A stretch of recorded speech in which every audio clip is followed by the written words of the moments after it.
یہ ایک ایسے جہاز کی کہانی ہے جو کبھی ڈوبا ہی نہیں تھا۔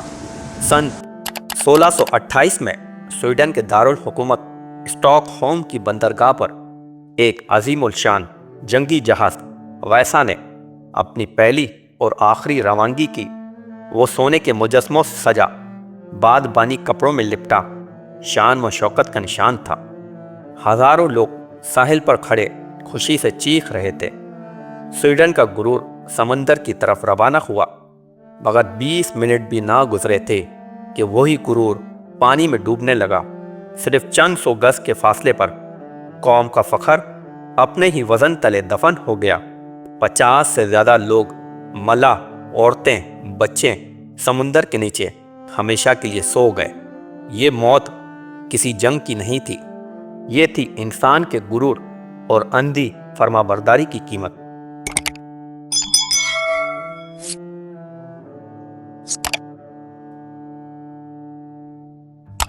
واسا ناکامی کے لیے نہیں بنایا گیا تھا، یہ بادشاہ گسٹاو ایڈولف کی خواہش تھی۔ ایک ایسا بادشاہ جو خود میدان جنگ میں رہتا تھا اور چاہتا تھا کہ اس کا ملک سمندر پر راج کرے۔ سویڈن اس وقت یورپ کی ابھرتی ہوئی طاقت تھا اور بادشاہ چاہتا تھا کہ ایک ایسا جہاز بنے جو دشمنوں کے دل ہلا دے۔ بڑا خوبصورت، مہلک، مگر بادشاہی غرور نے عقل کو اندھا کر دیا، اور نتیجہ تاریخ کا سب سے بڑا بحری سہانیہ۔ یہ کہانی جہاز کے شپ یارڈ سے نہیں بلکہ بادشاہ کے تخت سے شروع ہوتی ہے۔ بادشاہ جو پولینڈ کی جنگوں میں مصروف تھا، اسٹاک ہوم واپس پیغامات بھیجتا رہا: مجھے 2 توپوں کی منزل والا جنگی جہاز چاہے، کم از کم 64 توپیں ہو۔ مشیر خاموش رہے۔ وہ جانتے تھے کہ یہ ڈیزائن خطرناک ہے، مگر بادشاہ کے حکم سے انکار ممکن ہی نہیں تھا۔ 1626 میں اسٹاک ہوم کے شاہی شپ یارڈ میں واسا کی تعمیر شروع ہوئی۔ کاریگر ہینرک ہائبسٹون، ایک ڈچ ماہر، اس منصوبے کا سربراہ تھا۔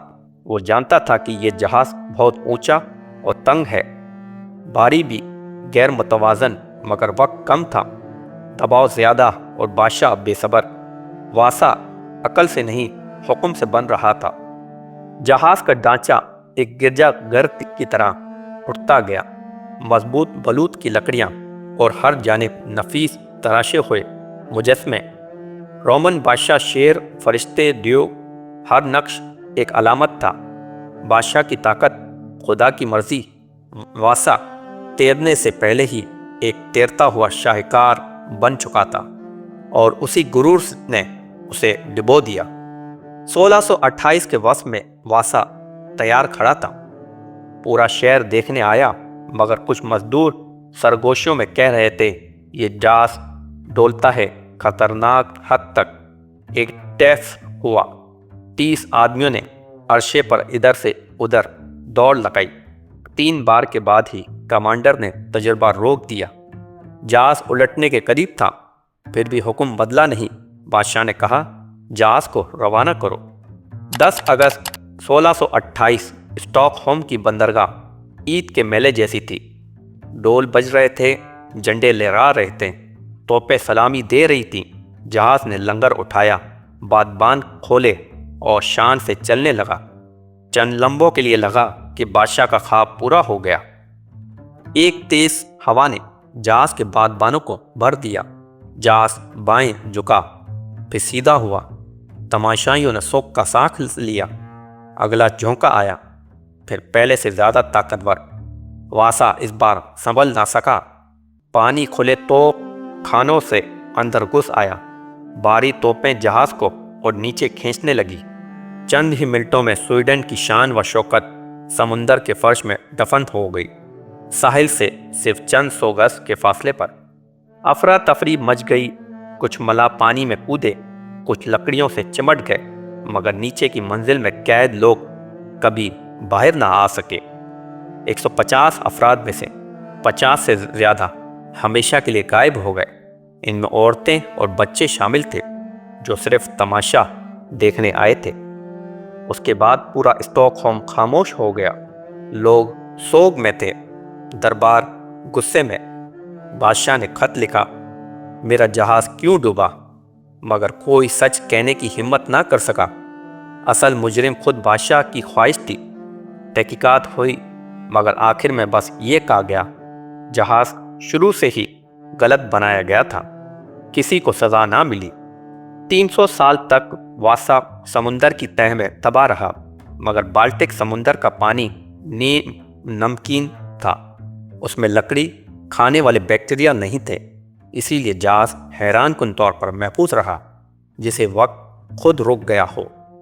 1956 میں سویڈن کے ایک انجینئر اینڈرس فرینڈزن نے واسا کی تلاش شروع کرنے کا فیصلہ کیا۔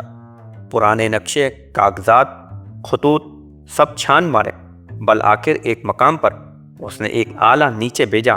جب اس نے اوپر کھینچا تو اس سے صدیوں پرانی بلوط کی لکڑی کا ٹکڑا تھا، واسا مل گیا تھا۔ 1961 میں واسا کو پانی سے نکالنے کا عمل شروع ہوا، ایک ایسا کارنامہ جو خود تاریخ کا حصہ بن گیا۔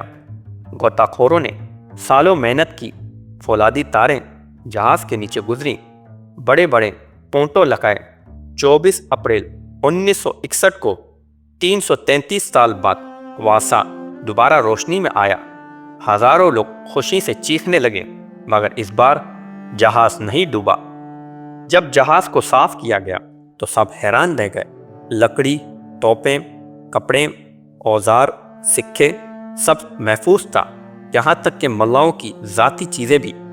واسا اب صرف ایک ملبہ نہیں تھا، یہ ایک زندہ وقت کا خزانہ تھا جو 17ویں صدی کی خاموش آوازیں سناتا تھا۔ آج اسٹاک ہوم کا واسا میوزیم دنیا بھر کے سیاحوں سے بھرا رہتا ہے۔ وہاں یہ جہاز مکمل کھڑا ہے جسے وقت رک گیا ہو۔ اس کی لکڑیاں، تراشیدہ مجسمے سب بتاتے ہیں کہ انسان کی بلند ترین تخلیق کیسے اس کے غرور سے تباہ ہو سکتی ہے۔ واسا کی اصل کہانی یہ نہیں کہ وہ کیوں ڈوبا، بلکہ یہ ہے کہ وہ کیوں بنایا گیا۔ یہ کہانی ہے طاقت کے تکبر کی اور ان خاموش کاریگروں کی جنہوں نے سچ جانتے ہوئے بھی زبان بند رکھی۔ یہ سبق ہے کہ جب اقتدار عقل کو نظر انداز کرتا ہے تو تباہی ناگزیر ہو جاتی ہے۔ آج بھی سائنسدان واسا کا مطالعہ کر رہے ہیں۔ اس کی لکڑیوں پر اصل رنگوں کے آثار ملے، سرخ، نیلا، سنہری، جسے وہ تیرتا ہوا میل ہو۔ ملاحوں کے ڈھانچے بتاتے ہیں کہ آخری لمحات کیسے گزرے۔ واسا اب ایک عجائب گھر نہیں بلکہ ایک زندہ تجربہ گاہ ہے جو ہمیں بتاتی ہے کہ سلطنتیں کیسے بنتی اور ڈوبتی ہیں۔ واسا ایک شاہکار بھی ہے اور ایک خوبصورتی کا مگر غرور کے زوال کا۔ جب لوگ آج اس کے سامنے کھڑے ہوتے ہیں تو وہ لکڑی نہیں دیکھتے، وہ انسان کی وہ کمزوری دیکھتے ہیں جو طاقت میں چھپی ہوتی ہے۔ واسا کبھی سمندر کو فتح نہیں کر سکا مگر وقت کو ضرور فتح کر گیا، اور ہمیں یاد دلاتا ہے کہ کبھی کبھی سب سے طاقتور کہانیاں وہ ہوتی ہیں جو سمندر کے نیچے ڈوب جاتی ہیں۔